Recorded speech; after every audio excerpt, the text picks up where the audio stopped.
Good morning, students. Right now, we are going to start a new poem, that is Amanda. It was composed by Robin Clam. Through this poem, it has been depicted the inner feelings and sentiments of a young girl. You know, students, most of the young children, they want to be free mentally, physically, and they want to do something of their own interest. But through this poem, it has been described about how the parents, they pressurize their children. They think that their children should go through this way, that way, to achieve their goals.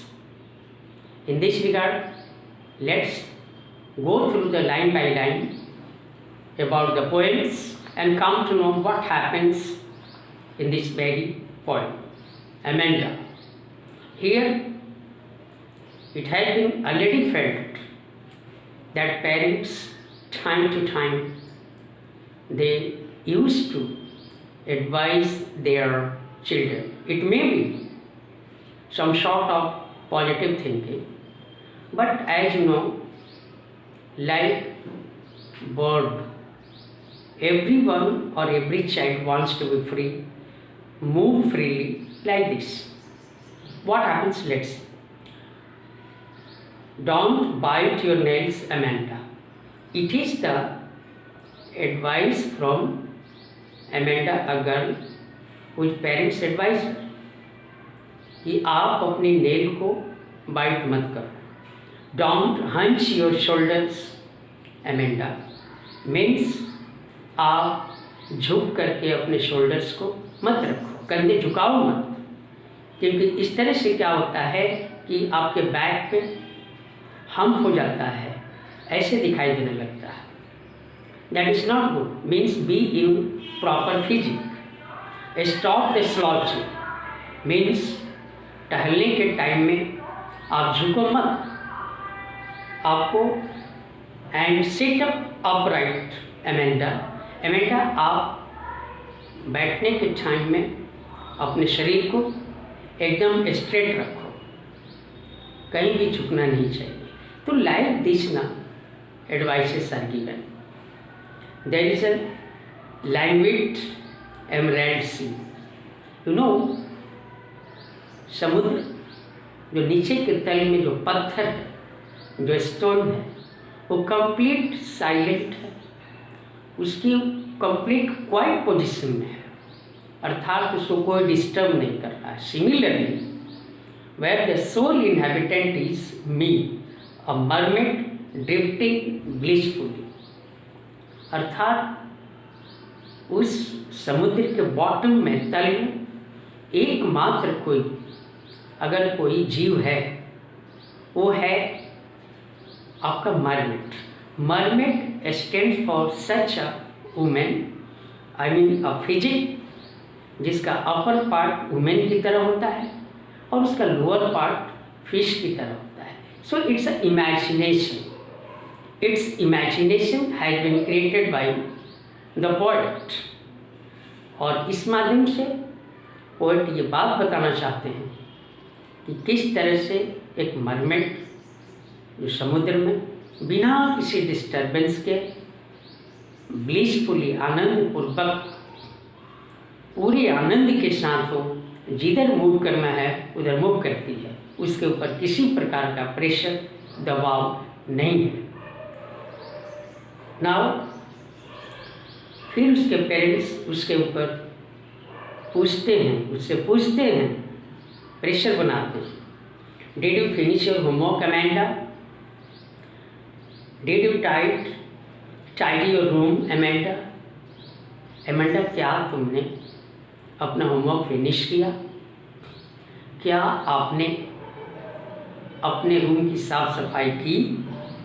I thought I told you to clean your shoes, Amanda. फिर आगे बात बढ़ती है कि आप उनको मैंने suggest किया था कि आप अपना शूज भी साफ सफाई कर लिया।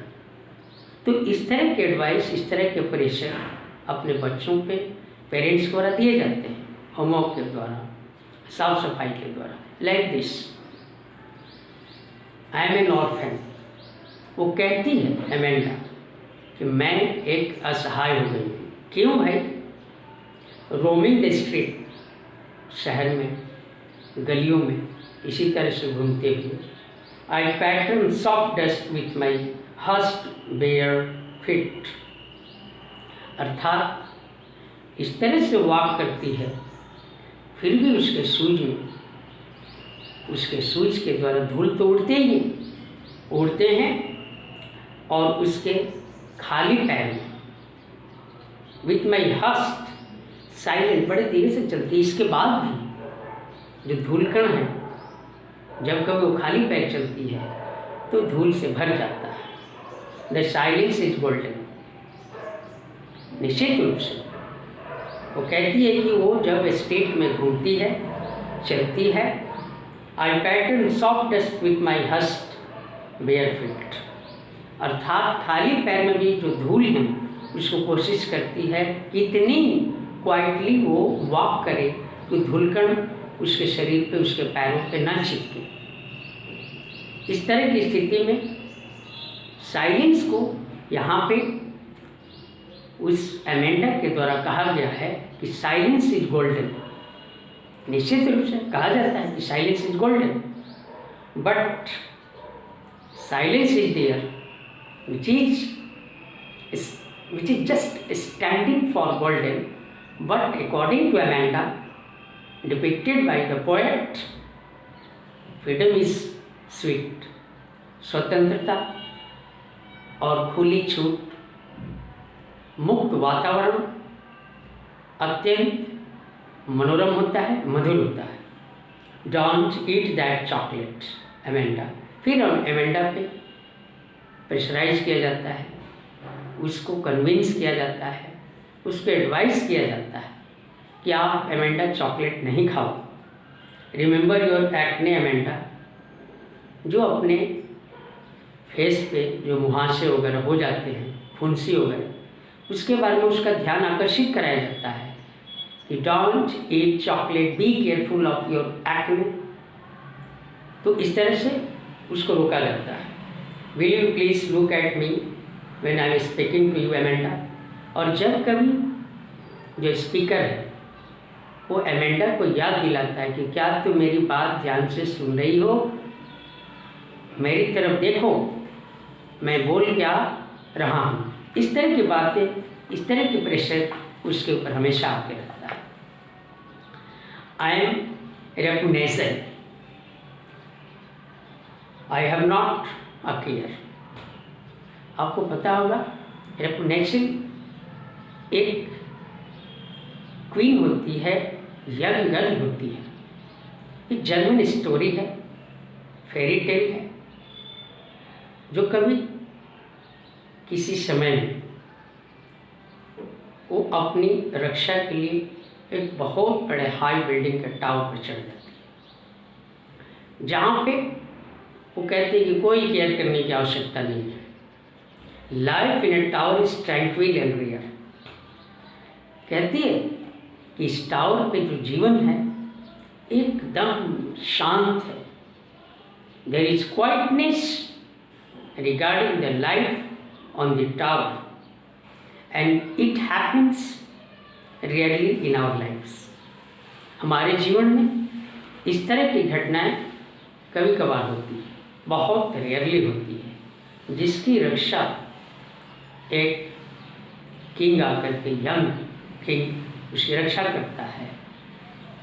आई will certainly never let down my bright hair.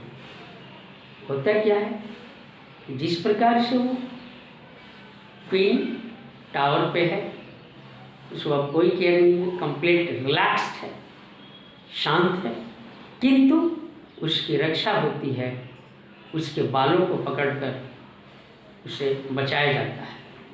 अब बात आती है कि नहीं, ये लड़की बालों को भी अपनी सुरक्षित रखना चाहती है. She doesn't want to loss the brightness of her hair. It means she is careful about her, but the pressure she gets from the parents, sometimes she feels herself orphan. But it has been given example कि जिसको किस तरह से एक German story में इस तरह की कहानी बताई गई है कि किस तरह से रापुंज़ेल को कैद कर लिया जाता है, फिर भी वो अपने आप को वहाँ पे उसको केयर करने की ज़रूरत नहीं है. She feels quiet and tranquil there, relaxed. Stop that sulking at once, Amanda. Parents की तरफ से फिर उसको एक तरह से एक हल्की सी उसको एडवाइस दी जाती है जिसमें थोड़ा सा एंगर भी होता है कि यू एमेंडा, आप क्यों उदास हो और क्यों एंग्री हो. Okay, you are always so moody Amanda. Amanda, हमेशा किसी न किसी आप मूड में रहते हो. आखिर क्यों ये तुम्हारे अंतर्गत एंगर है? कोई भी पेरेंट्स एडवाइस करेगा क्योंकि पेरेंट्स आपका केयर करते हैं, तो इस तरह की बातें. बट लड़की चाहती है, अमेंडा चाहती है, she wants to be free in all respect.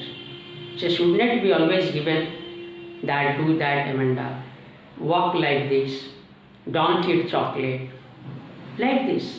But she wants to be free like that of emerald, the precious stone, and mermaid in the sea, how it blissfully walks in the sea water without any disturbance, without any advice, without any scoldings, without any childs. Anyone would think that I nagged at you. और इस तरह से जो advice दिया जा रहा है speaker के द्वारा एमेंडा को, जनरली कोई भी व्यक्ति इस बात को सुनेगा तो वो यही समझेगा कि हमेशा से स्पीकर एमेंडा में फॉल्ट खोजने की, गलती ढूंढने की कोशिश कर रहा है, लेकिन ऐसा नहीं है. Because the speaker takes care of Amanda. तो इस तरह से इस पोएम के माध्यम से ये डिपिक्ट करने का प्रयास किया गया है कि पेरेंट्स बच्चों से क्या चाहते हैं और बच्चे अपने आप को कितना स्वतंत्र, कितना फ्री आपको अपने आप को रखना चाहते हैं. तो this is the very poem. Now it is the end of the poem and just I would like to convince you all students that you have to go through the textual question. Whatever the questions are given, please go through these all questions. Okay, thank you.